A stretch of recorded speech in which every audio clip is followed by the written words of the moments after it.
Hello, আসসালামু আলাইকুম। কাকা ভালো আছেন? জি, জি, জি। ও আচ্ছা, আচ্ছা। না, না, না, না। এটা আমি দেখতেছি কাকা। আচ্ছা, আচ্ছা। ও কাকা, আমারে মনে রাইখেন, আমারে ভুইলে যাইয়েন না।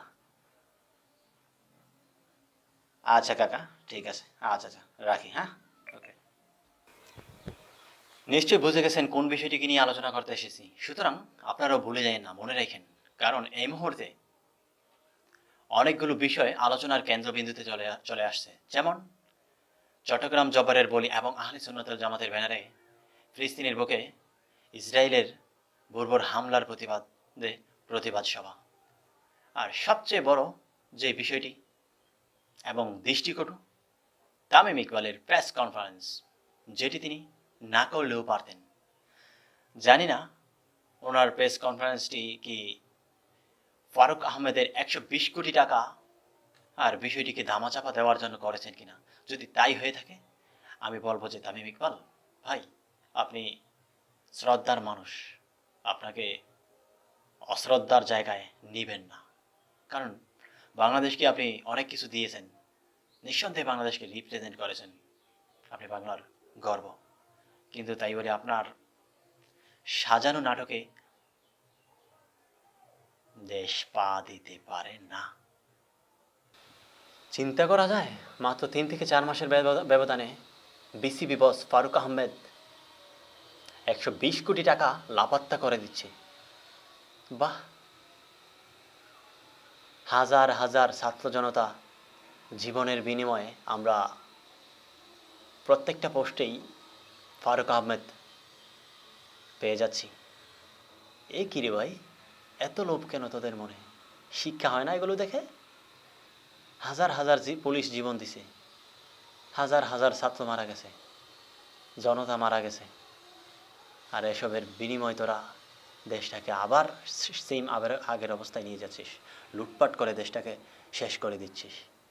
এক কাজ কর ভাই, দেশে যত ভালো মানুষ আছে না, হয় তাদের মেরে ফেল, আর তোরা নিজেরা যদি না মারতে পারস না, ওই ফিলিস্তিনের বুকে রাখায় ওইখানে ইসরায়েলিরা মারুক।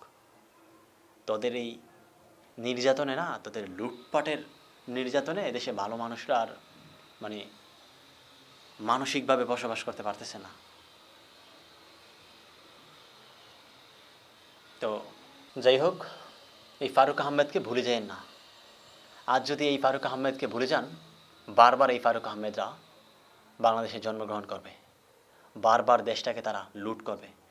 এই ফারুক আহমেদের শাস্তি যে কোনোভাবেই যে কোনো পরিস্থিতিতে কাম্য। বিশেষ করে এই ঘটনাটি যিনি উদ্ঘাটন করেছেন, রিয়াসাত আজিম ভাই, আপনাকে ধন্যবাদ। আপনার মতো মানুষ এদেশে দরকার। আর কীভাবে করিস তোরা এইসব কর্মকাণ্ড? শিক্ষা হওয়া তো উচিত। বুঝি না তোদের মনের ভিতরে মানে কী চলে, তোরা মানুষের মুখে কীভাবে মানে একেবারে দুয়া দিয়ে মুখোশ পরিয়ে ফেলিস যে তোদের চিনতে পারবে না। হায় রে ফারুক আহমেদ, জাতি তোকে ক্ষমা করবে না। আর তামিম ভাই, আপনি আপনি বলেছিলেন না যে আমাকে ভুলে যান না, মনে রেখেন। বর্তমানে আপনি যেই কর্মকাণ্ড করছেন, আপনাকে মনে রাখার মতো অবস্থানে আপনি থাকতেছেন না। আর বিশেষ করে আপনার এই প্রেস কনফারেন্স যদি আপনার সম্পর্কের কাকাকে বাঁচানোর জন্য করে থাকেন, তাহলে আপনাকে একরাশ নিন্দা।